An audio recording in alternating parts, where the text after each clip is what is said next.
আপু প্রথমে সাংবাদিক ছিল, তারপরে কেক বিক্রি করছে, এখন আবার পুনরায়। अरे बाप रे, ये तो धोती खोल रहा है। তো আপনার কেক বিজনেসের কি অবস্থা? समझ रहे हो? আপনার কি কেকের বিজনেস আছে নাকি?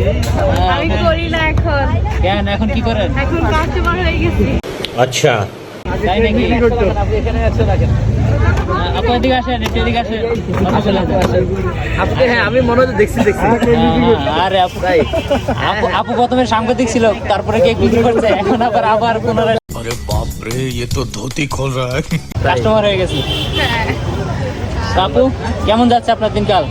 আলহামদুলিল্লাহ ভালো। ठीक है। নারায়ণগঞ্জ থেকে এখানে আসতেন? আপনার ধৈর্য আছে। আমি আদালত থেকে এখানে আসতে আমার বিশেষ কারণে অবস্থা খারাপ হয়ে যায়। আপনার কেমন লাগছে? অনেক মজা। তাই নাকি? হ্যাঁ, 10-এ কত দিবেন? 10 100। 100। 10-এ 100 করে কিনে দেবেন। এই যে অনেক মজা হয়েছে। कौन है ये लोग? যারা সমালোচনা করেন দেখছেন উনি কিন্তু ব্যবসায়ী। এই যে এইভাবে সাপোর্ট দিচ্ছে, আমি জানি না উনি সত্য বলতেছে না মিথ্যা বলতেছে, ওনার তাই সত্যি বলতেছি অনেক ভালো হয়েছে। এই যে মানে একটা সুন্দর রিভিউ দিল। থ্যাংক ইউ সো মাচ আপু। Welcome, ভাইয়া। আপনার